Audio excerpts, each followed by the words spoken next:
À l'ordre, s'il vous plaît, la Commission des relations avec les citoyens reprend officiellement ses travaux. Alors, nous en sommes rendus à l'audition du groupe Union étudiante du Québec. Bienvenue à la Commission des relations avec les citoyens. Donc, vous allez bénéficier d'une période de 10 minutes, d'abord pour vous présenter, ensuite pour présenter l'essentiel de votre mémoire. Le résumé à tout le moins. Ensuite, nous allons procéder avec l'échange avec les parlementaires. Alors, voilà, le temps commence maintenant. Parfait. Donc, bonjour tout le monde, Madame la Présidente, les membres de la Commission. Ça me fait très plaisir d'être ici aujourd'hui. Je m'appelle Catherine Bibeau-Lorrain, je suis présidente de l'Union étudiante du Québec. Je suis accompagnée d'Étienne Paré, qui est coordonnateur aux affaires sociopolitiques à l'UEQ. Donc, nous regroupons plus de 90 000 personnes étudiantes universitaires à travers tout le Québec. Notre mission est de défendre les droits et intérêts de la communauté étudiante universitaire, entre autres aux différentes instances gouvernementales. Donc, notre objectif dans le cadre de cette consultation aujourd'hui est de mettre de l'avant certaines demandes pour être sûr que la nouvelle réforme du programme de l'expérience québécoise n'ait pas les mêmes effets néfastes que la dernière réforme datant de 2020 sur la communauté étudiante internationale.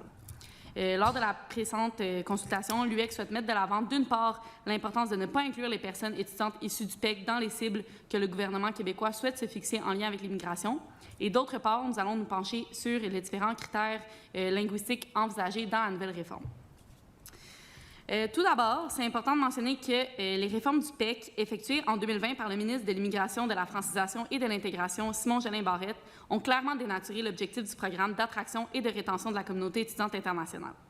Ces réformes ont eu des impacts catastrophiques en ajoutant des impacts, des obstacles importants au dépôt de la demande du PEC et donc, au final, à l'obtention du certificat de sélection québécoise pour ces personnes étudiantes. En effet, même avec un nombre croissant de personnes étudiantes internationales dans nos établissements d'enseignement supérieur, il y a une chute drastique de demandes dans le cadre du PEC pour le volet diplômé qui a été entraînée par les réformes de 2020. En effet, en 2020, le gouvernement québécois a reçu 5 465 demandes contre seulement 2 268 en 2022, ce qui représente une baisse d'environ 60 ce qui est plus qu'alarmant dans le contexte de pénurie de main-d'œuvre touchant le Québec actuellement. Dans ce contexte, l'UEQ estime qu'il faut travailler à favoriser l'accessibilité au PEC pour les personnes étudiantes internationales, qui représentent un bassin de main-d'œuvre inestimable, surtout dans un contexte de pénurie de main-d'œuvre actuelle, comme mentionné plus tôt. Il faut aussi noter que ce sont des personnes qui ont des cercles et des réseaux déjà bien établis au Québec. Ce sont des personnes qui ont choisi de venir étudier au Québec pour s'établir par la suite afin de mettre l'épaule à la roue et de travailler pour notre société québécoise. Selon nous, il doit y avoir une priorisation du scénario 1, émis dans l'orientation 12 du cahier de consultation publié par le ministère de l'Immigration, de la Francisation et de l'Intégration.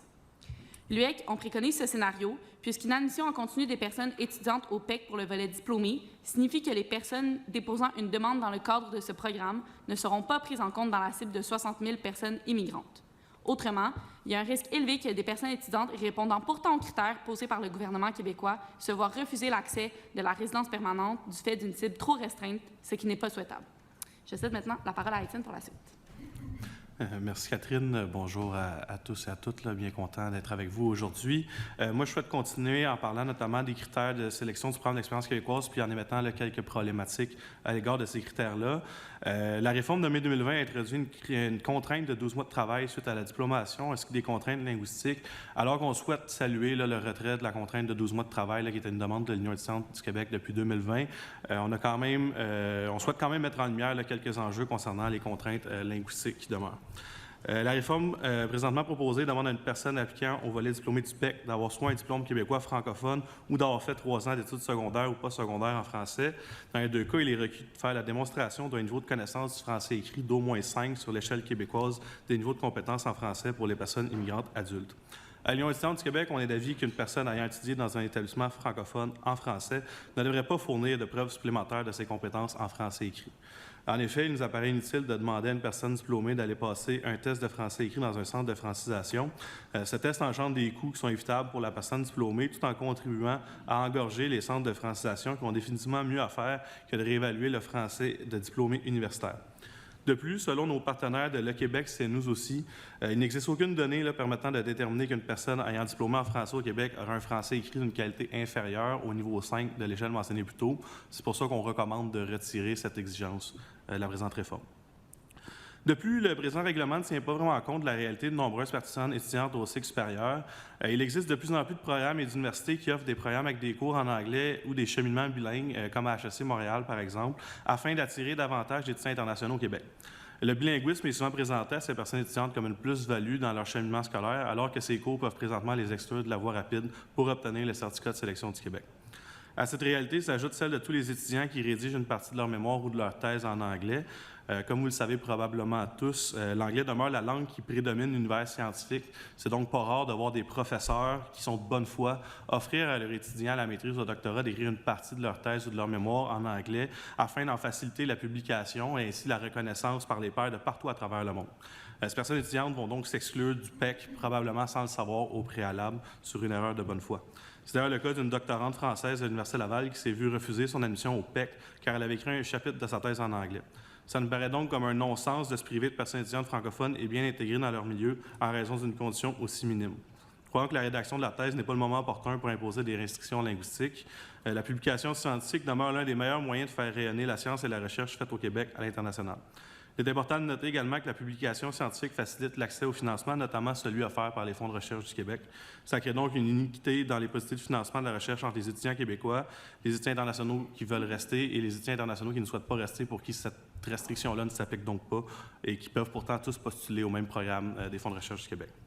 Du côté de la population étudiante anglophone, je tiens à noter qu'en 2020, c'était 41 % de la population étudiante internationale qui étudiait à McGill et Concordia.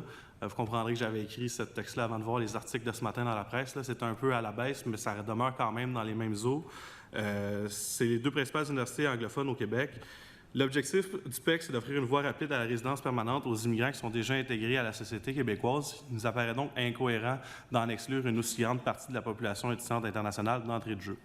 En n'offrant aucune possibilité pour les personnes ayant étudié en anglais de démontrer leur connaissance en français pour accéder au PEC, on vient ici retirer l'un des principaux arguments pour favoriser la francisation des personnes étudiantes anglophones. Dans une optique de mettre en valeur la francisation de ces personnes étudiantes, nous recommandons de ne pas limiter l'accès du PEC à ceux ayant étudié en français et de mettre en place davantage de programmes de francisation pour la population étudiante universitaire au Québec. Je laisserai maintenant Catherine conclure.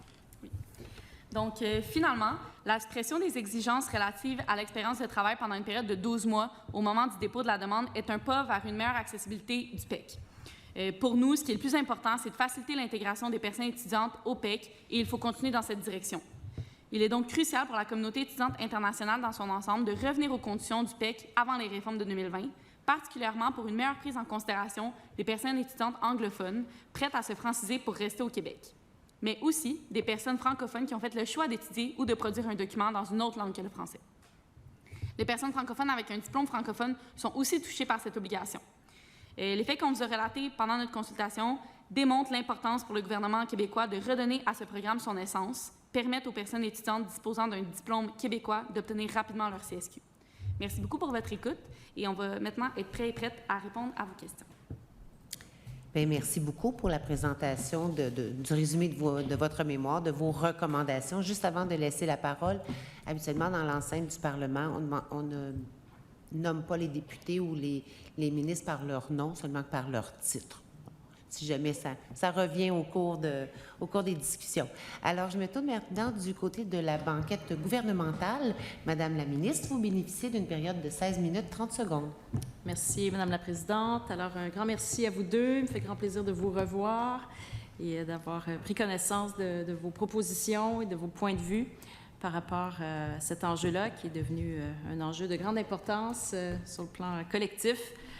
J'aimerais tout d'abord vous informer qu'un de vos vœux est déjà exaucé, au sens où vous nous suggérez de retirer une preuve de connaissance du français écrit niveau 5 pour ceux qui auront gradué d'un programme en français. Et en fait, c'est déjà le cas. Donc, il n'y a pas nécessité pour quelqu'un qui a diplômé d'un programme d'études en français d'ajouter comme preuve le niveau de connaissance 5 en français. C'est simplement en cas de doute que le ministère se réserve cette possibilité-là. Lors de l'analyse du dossier, si surgit un questionnement ou un doute, il y aura la possibilité d'aller un peu plus loin et de demander donc une preuve de connaissance du niveau de français niveau 5. Mais à la base, la présentation du diplôme fera foi de cette connaissance-là.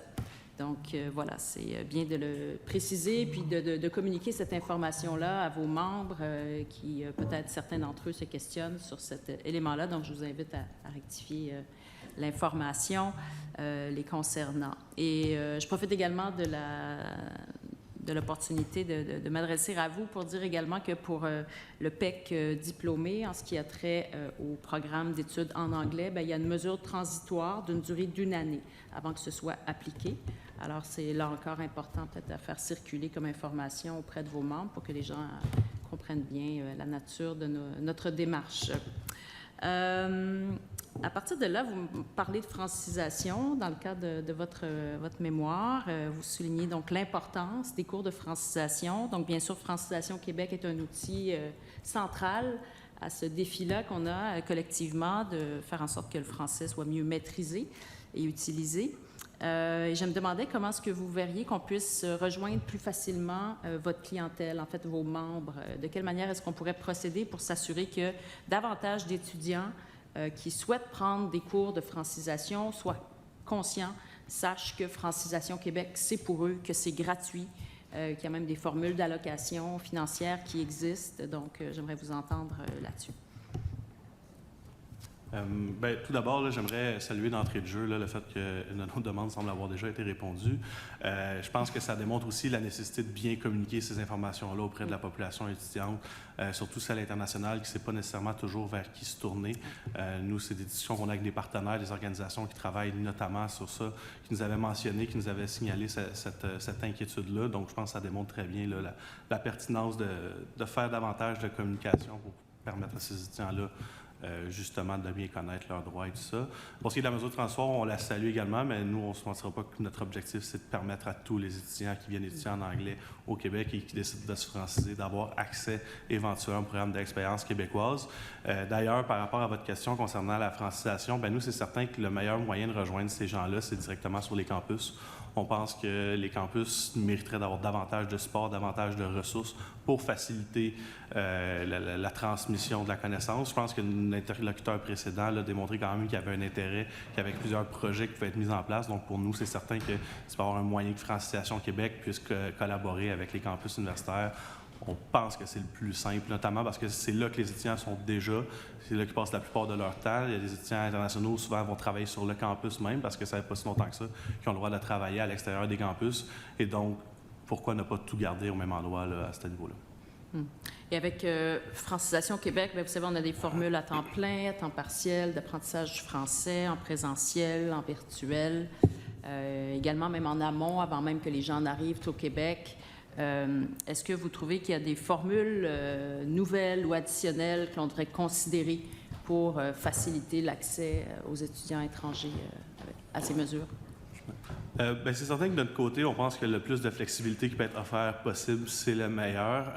Je pense que de l'intégrer aussi dans le cursus universitaire, ça pourrait être une option qui pourrait être intéressante, comme les gens sont déjà sur le campus. C'est une charge de travail qui peut des fois s'ajouter la francisation quand on doit travailler pour payer nos études. Les frais de scolarité de la population étudiante internationale sont quand même relativement très élevés. À ça s'ajoute un parcours temps plein, des fois une vie de famille. On a beaucoup d'étudiants internationaux qui sont au cycle supérieur, qui ont des enfants, qui viennent ici avec toute leur famille et qui doivent en prendre soin. Donc, pour nous, là, c'est d'offrir le plus de flexibilité possible. Je dirais que c'est ça le plus important. Merci. Madame la Présidente, je vais céder le droit de parole à des collègues. Merci beaucoup, Madame la ministre. Alors, je reconnais la députée de Vimont et il vous reste 11 minutes 14 secondes. Le temps est à vous. Merci, Madame la Présidente. Merci à vous de vous être déplacée. Toujours bien apprécié de pouvoir échanger aussi en mode présentiel, disons. Vous savez, on a plusieurs orientations, je pense que vous le savez, dont l'orientation numéro 9. Celle-ci favorise l'intégration réussie, favorise un meilleur enracinement dans la société pour toutes les personnes immigrantes. C'est sûr que cette orientation va viser davantage les besoins qu'on a en région, les besoins de main-d'œuvre notamment. Et en tant que représentant de la communauté étudiante, c'est sûr que vous allez pouvoir nous amener un regard plus éclairé peut-être sur cette question parce que vous les côtoyez. suffisamment. Qu'est-ce que vous pensez de cette orientation? Ben nous, c'est certain qu'un des objectifs, c'est de favoriser évidemment la venue de ces étudiants internationaux-là en région.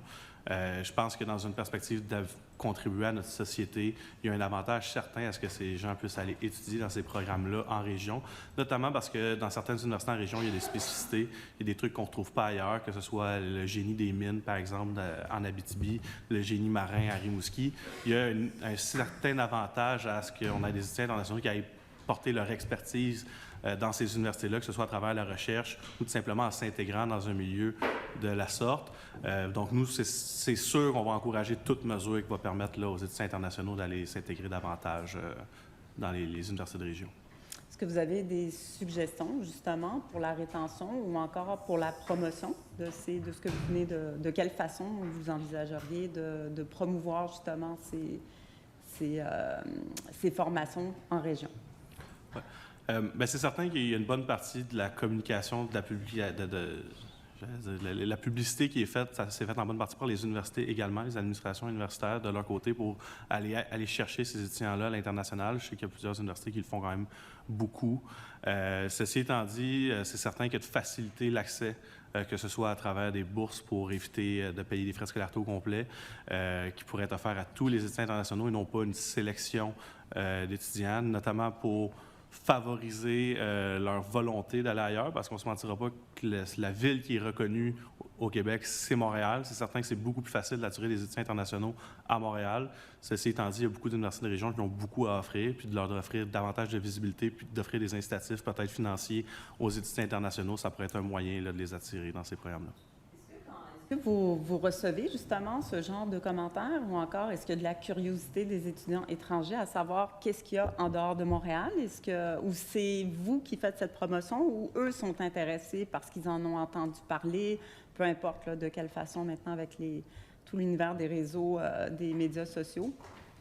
Oui, mais c'est sûr, nous, en plus, on représente des associations de campus aussi qui sont en région. Fait que ce genre de curiosité-là se fait ressentir de nos associations puis des personnes étudiantes directement sur les campus, c'est certain. Donc, oui. Si je résume un petit peu, ça serait vraiment de mettre des incitatifs pour les attirer. Puis on parle de bourses notamment. Est-ce qu'il y a d'autres suggestions, hormis l'argent, hormis la bourse, pardon, pas l'argent, mais les bourses? Est-ce qu'il y aurait quelque chose d'autre à favoriser? Bien, c'est certain que toute mesure d'accompagnement qui peut être faite, c'est vraiment important, qu'on parle notamment au niveau du logement, aider les étudiants internationaux à se loger en région, ça peut vraiment être important. Les accompagner aussi pour qu'ils connaissent bien leurs droits, considérant que comme ils ne viennent pas d'ici, des fois, ils ne sont pas familiers avec nos méthodes, avec nos droits, avec nos lois et tout ça. Donc, leur offrir peut-être un peu plus d'encadrement à ce niveau-là, ça pourrait être vraiment intéressant. On parlait tantôt de francisation. Bien, c'est certain qu'un étudiant international qui ne parle pas français, qui va s'installer à Rouyn-Noranda, va définitivement avoir besoin de beaucoup plus d'aide qu'un étudiant qui vient s'installer à Montréal, tout simplement parce qu'il n'y a pas le choix d'apprendre. Puis des fois, ben c'est beaucoup plus difficile quand on est par soi-même, qu'on est seul.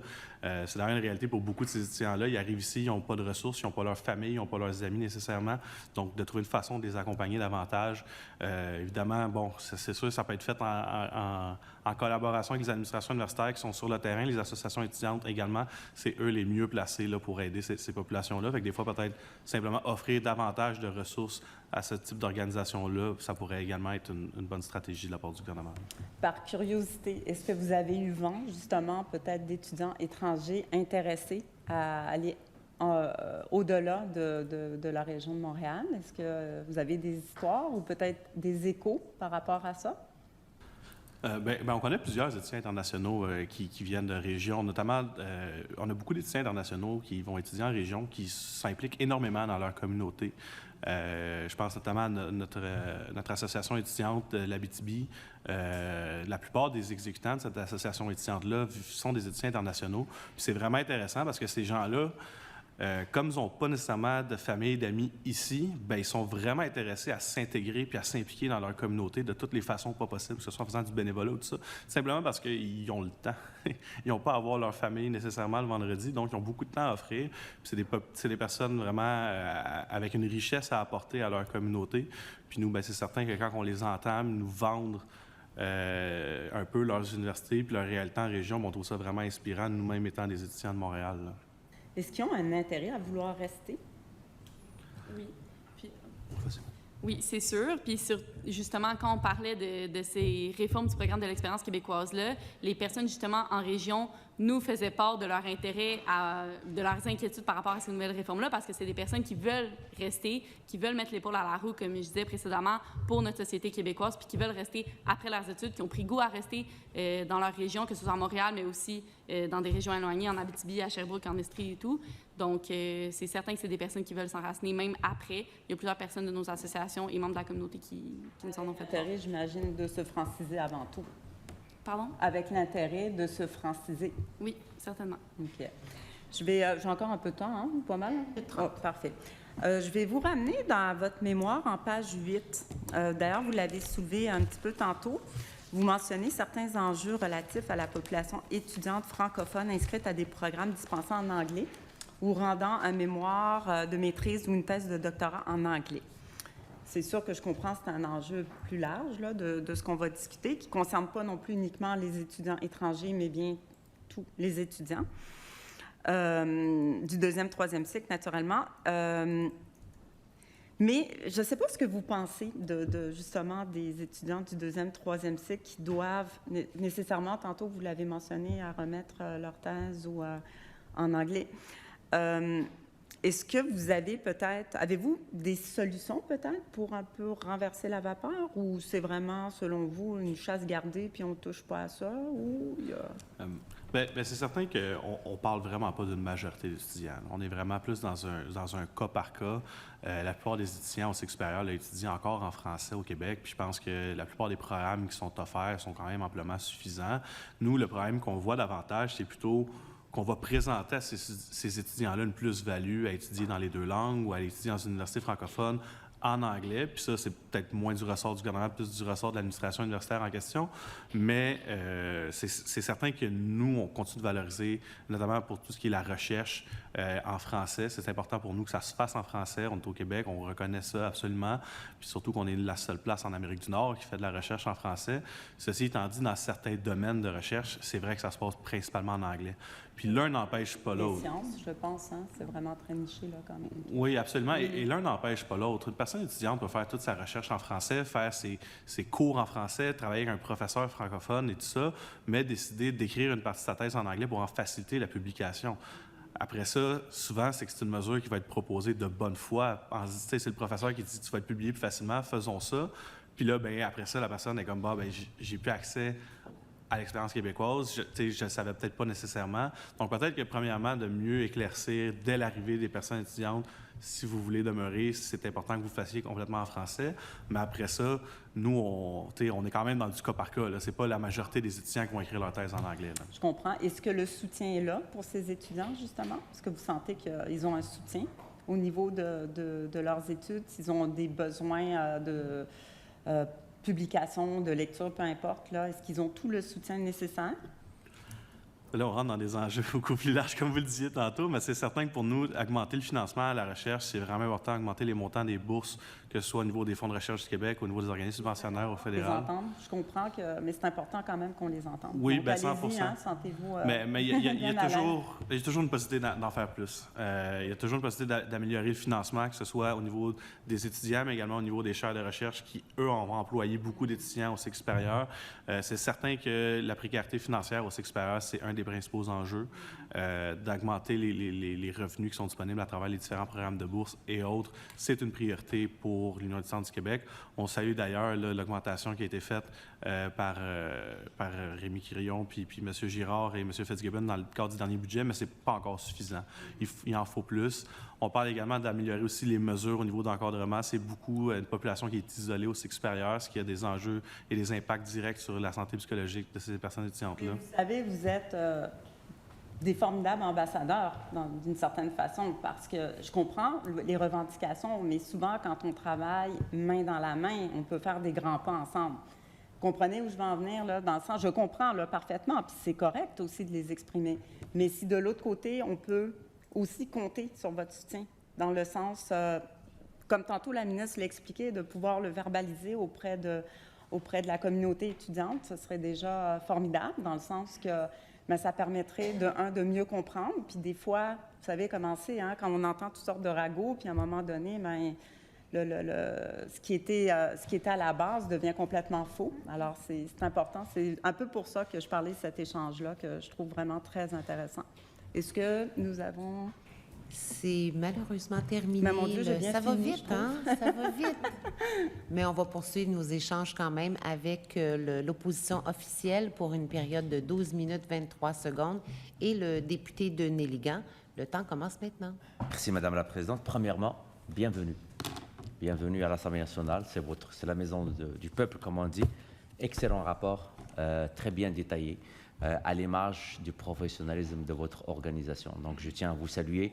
Ce n'est pas toujours facile écrire des mémoires. J'étais, moi aussi, à un certain moment, intervenant dans des commissions. Je sais c'est quoi le stress d'écrire un mémoire documenté. Je sais que vous avez travaillé avec une autre organisation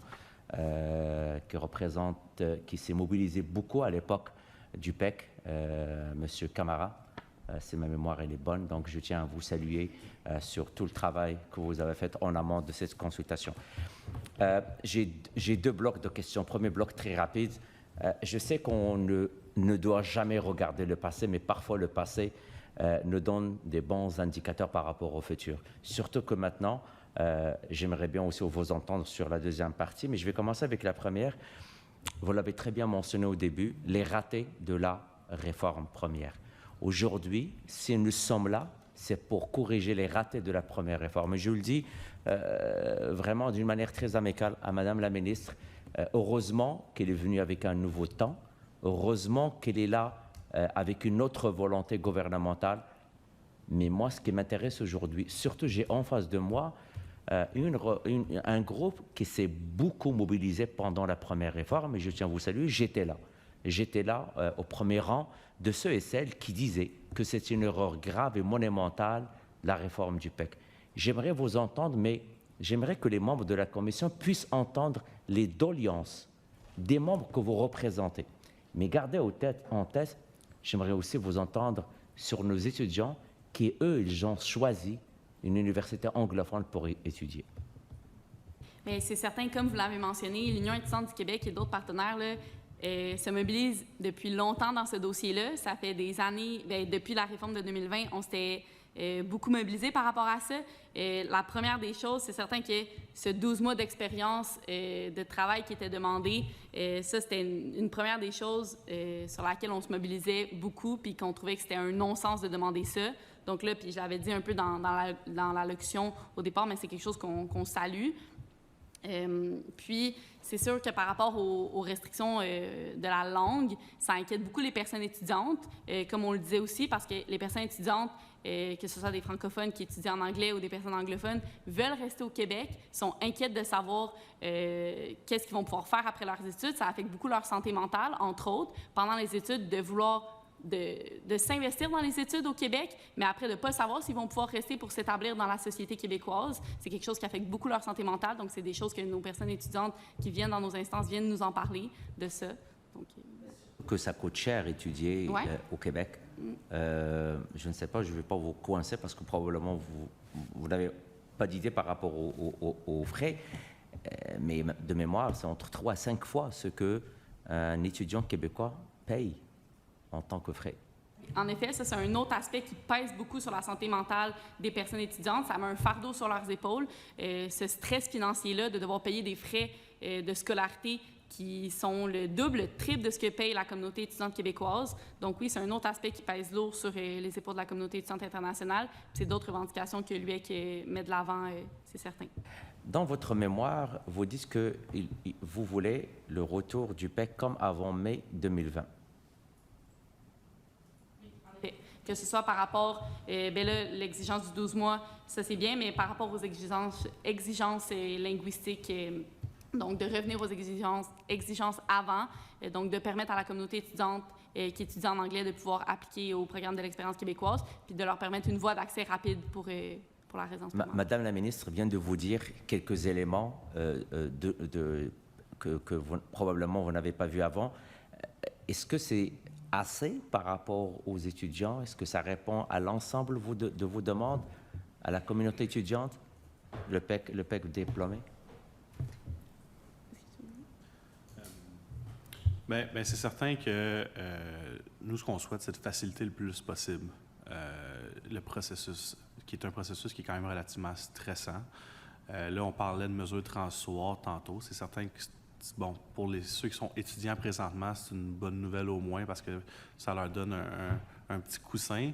Mais nous, c'est certain qu'à plus long terme, on souhaite que toutes les personnes étudiantes qui viennent étudier au Québec, peu importe dans la langue dans laquelle ils viennent étudier, puissent s'y installer ensuite pour toutes les raisons qu'on a énumérées. Puis c'est pas parce qu'on vient étudier à Concordia ou à McGill qu'on n'apprendra pas le français et qu'on ne tentera pas de s'intégrer. On a vu hier passer en commission parlementaire, là, John et Esther, qui ont démontré que c'était possible d'apprendre le français, de s'intégrer, de même connaître la culture québécoise là, à un certain niveau. Puis nous, pour nous, c'est des témoignages qui sont très frappants, qui sont très touchants, puis qui démontrent l'importance de s'assurer que ces gens-là aient accès au programme de l'expérience québécoise. Est-ce que vous pensez que, encore une fois, le gouvernement risque de créer 2 classes d'étudiants? Je me rappelle à l'époque du PEC, beaucoup d'organisations se sont mobilisées. On le voit avec une certaine pression de quelques groupes.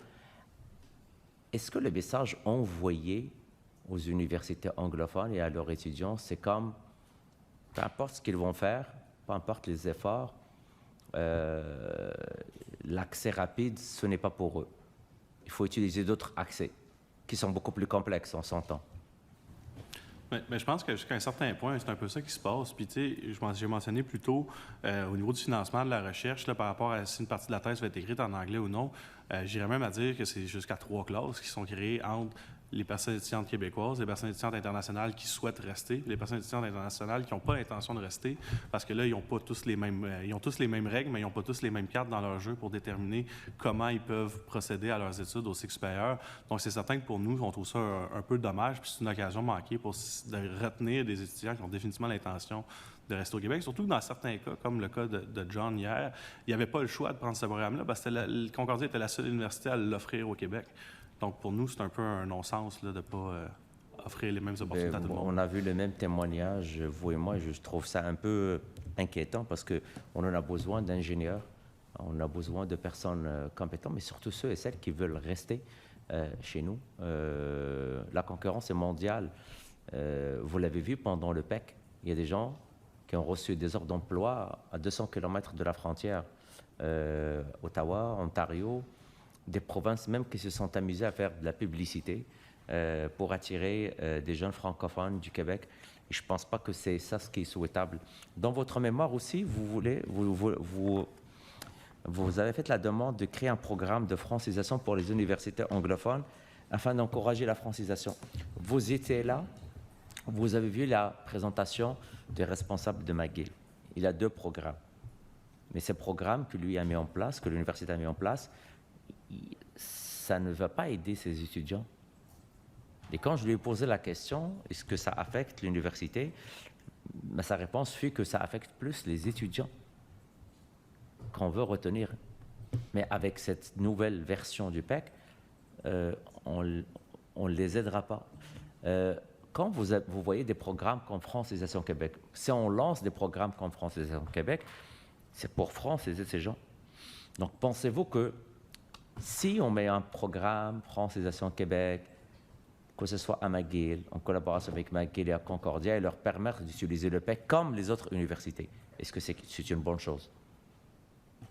Oui, bien, c'est certain que c'est une solution qu'on prioriserait, considérant que c'est directement sur les campus là où il y a le besoin. On parle de McGill Concordia depuis un moment. Il y a également Bishops qu'on représente là, dans nos membres qui seraient directement touchés par ça. Puis nous, ce qu'on souhaite, c'est qu'il y ait vraiment une concertation entre tous les acteurs de ce milieu-là pour faciliter, puis éviter aussi de mettre trop le fardeau de la francisation sur la personne étudiante qui vient faire ses études, qui vient s'intégrer, qui a déjà beaucoup sur son assiette là, au niveau de la gestion de son temps, de sa santé mentale et tout ça. Nous, on souhaite éviter que le fardeau soit sur elle, plutôt sur l'administration universitaire, qui pourra offrir un programme. Puis là, si ça va être le même programme pour les 3 universités, ce sera le même programme pour les 3 universités. Puis si c'est un programme séparé, ce sera un programme séparé. Nous, on n'est pas là pour dire aux universités exactement comment s'arranger, mais ce qu'on souhaite, c'est qu'il y ait de quoi directement sur les campus pour permettre à ces étudiants-là de se franciser. Mais ce qu'on doit retenir aujourd'hui de la part de l'Union étudiante du Québec, c'est qu'un PEC pour tout le monde, pas de discrimination, que tu sois étudiant anglophone ou francophone, étudiant dans une université anglophone ou étudiant dans une université francophone, c'est les mêmes règles pour tous. J'ajouterais que pour un étudiant dans une université anglophone qui parle français, lui permettre d'avoir accès rapide au PEC. C'est ce que vous voulez. Exactement. En cas de refus de la part du gouvernement, ce serait quoi votre réaction? C'est certain qu'on va mobiliser notre communauté étudiante qui nous relate déjà des inquiétudes, qui nous relate déjà ses positions par rapport à ça. Donc, c'est sûr c'est certain que notre mobilisation étudiante va se faire ressentir à cet effet-là, c'est certain. Vous voulez ajouter quelque chose? Parlons de cas concrets. Les dernières années, avec la réforme du PEC, vous avez vu des cas de personnes qui quittaient le Québec. Avez-vous des exemples à nous partager? Dans le cadre de mes fonctions, là, on travaille également avec notre partenaire de l'Alliance canadienne des associations étudiantes où on participe à leurs conférences qui réunissent des associations étudiantes de partout au Canada. Puis, j'ai pas connu de personnes qui sont parties du Québec. Par contre, j'ai connu des gens qui ont choisi d'autres provinces pour leurs études. Des gens qui voulaient initialement venir étudier dans les grandes universités au Québec, puis qui se sont dit, avec l'incertitude par rapport au PEC, les mesures qui étaient en place à ce moment-là, plus l'incertitude de ce qu'il va y avoir d'autres mesures qui vont être modifiées pendant mon parcours, je ne sais pas trop ce qui va se passer pendant les 3 ans que j'ai étudié au Québec, ont fait le choix d'aller étudier en Ontario, en Alberta ou en Colombie-Britannique. Ça, c'est des gens que j'ai eu la chance de rencontrer dans le cadre de ces conférences-là. Tu n'as aucune idée si par la suite, tu serais resté ou non. Tu sais, c'est des scénarios qui sont hyper hypothétiques. Mais c'est un excellent point, mais gardons aussi en tête que c'est plus rapide d'avoir la résidence permanente à l'extérieur du Québec. Parce que le PEC, même avec le PEC, il faut attendre encore plusieurs années avant d'obtenir la résidence permanente. Donc, quand on dit favoriser l'enracinement et garder ces gens ici, même avec le PEC, ce n'est pas la voie la plus rapide. Je ne vous mentirai pas, vous nous sortez un peu de notre zone d'expertise, là, les critères d'immigration au Québec ou dans les autres provinces. Mais nous, ce qu'on constate, c'est qu'il y a des étudiants qui ont décidé d'aller étudier dans d'autres provinces pour avoir la résidence permanente plus rapidement. Après ça, je ne mentirai pas que je ne connais pas nécessairement. Mais je dois vous dire que vous êtes dans votre zone de confort parce que c'est exactement la réponse, parce que c'est beaucoup plus rapide à l'extérieur. C'est ça qu'on doit comprendre en tant que parlementaire, c'est que quand on planifie une immigration, peu importe, on doit retenir ces étudiants, l'importance de voir que de l'autre côté, sans prendre de vol, juste traverser le pont de Gatineau à Ottawa, les procédures sont beaucoup plus rapides. Et c'est là ce que les universités elles ont décrié aujourd'hui. D'ailleurs, vous êtes le dernier groupe, mais toutes les universités veulent juste des éléments pour retenir ces étudiants et non pas les pousser à partir. Alors, merci à vous deux. Alors, cette portion de temps est terminée. On va donc finaliser le tout avec le député de Saint-Henri-Sainte-Anne du deuxième groupe d'opposition pour une période de 4 minutes 8 secondes. Le temps est à vous, Monsieur le député. Merci beaucoup. Merci beaucoup. J'en profite aussi pour remercier Mme la ministre et son équipe ministérielle pour les précisions et les corrections, tant mieux, sur le test et sur la disposition transitoire. Je suis content de l'apprendre. Et ça me fait penser qu'on devrait peut-être se fixer une rencontre informelle de travail en mode question-réponse pour examiner les quelques petits éléments du règlement qui comportent une série d'articles assez, disons, une longue série d'articles. Je pense que mon collègue aussi, mes collègues de l'opposition ont plusieurs questions aussi. Malheureusement, le briefing technique à l'époque était pour les journalistes et pas pour les députés. Donc, si on pouvait avoir une rencontre informelle de questions-réponses, je pense que... Oui, Madame la Présidente, je pense que nous, à l'opposition, nous apprécierions. Donc, la demande est lancée. J'espère qu'on aura la chance de faire ça. Je reviens vers vous. Petite question. D'autres groupes nous ont parlé d'une volonté d'inclure les DESS dans l'admissibilité au PEC. Est-ce que vous avez une position sur ça? On n'a pas de position exactement par rapport à ça, mais on représente des personnes qui sont au DESS. Donc, c'est certain que quand on parle de favoriser l'accessibilité pour tout le monde au programme de l'expérience québécoise, bien, ça représente aussi ces personnes-là qui sont au cycle supérieur. Donc, oui. Merci beaucoup. Vous avez parlé de l'admission en continu. Le scénario proposé de mettre le PEC diplômé hors seuil. Moi, je me pose une question parce que là, on n'aura pas donc d'engagement du nombre de CSQ ou d'admissions annuelles dans ce programme-là. On dit c'est en continu. Si ça monte à, je ne sais pas moi, 12, 14, 15 000, 20 000 CSQ diplômés par année, je me demande si, et c'est une possibilité, que le ministère va voir que c'est un petit peu trop versus ce qui était prévu et voudra peut-être mettre les freins, peut-être, et rallonger les délais, parce qu'il n'y a pas d'engagement de délai, là, et que ça va prendre 6 mois, 8 mois, 9 mois pour obtenir son CSQ. C'est une question que je pose. Ou bien si le programme ne pourrait pas être fermé temporairement comme on l'a connu une fois dans les dernières années. Bref, je me demande, est-ce que hors seuil, c'est vraiment notre solution, ou s'il ne faudrait pas plutôt prévoir un seuil raisonnable, élevé, et qu'on ait donc un engagement à savoir il y aura 12 000 CSQ, il y aura 14 000 CSQ.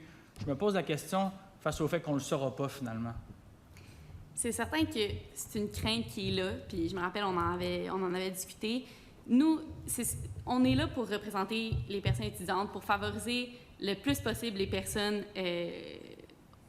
on veut favoriser l'accessibilité des personnes étudiantes au PEC. Notre objectif, c'est pas de mettre en place des mesures pour limiter l'accès de ces personnes-là au programme. On veut permettre à toutes les personnes étudiantes qui veulent faire une demande de pouvoir le faire. C'est ça l'objectif. Après, nous, tous ces processus administratifs-là, selon nous, c'est pas notre travail de réfléchir à ça. Selon nous, s'il y a des engagements qui sont pris de ne pas mettre de limites, bien, il doit y avoir des mesures qui sont mises en place pour respecter ces engagements-là. Donc, c'est ce que je répondrais. Et je suis certainement confiant que c'est ça l'intention. C'est juste que c'est difficile à prévoir comment il y aura d'études internationaux l'année prochaine. C'est difficile à savoir encore plus pour 2027. Le PEC, c'est auto-qualifiant, en ce sens où ton diplôme te qualifie. Donc, finalement, on n'est pas nécessairement tributaire du nombre de permis d'études que le fédéral émet. Et là, on pourrait se retrouver dans une situation, et c'est ça que j'essaie de voir. Là, tout le monde est bien intéressé du hors-seuil. Je trouve ça super intéressant. Mais est-ce qu'il n'y a pas là un double tranchant ou est-ce qu'il n'y a pas là un risque que finalement on soit surpris et que finalement, ben, indirectement, on vienne élargir ou allonger le délai de traitement pour compenser? C'est une inquiétude.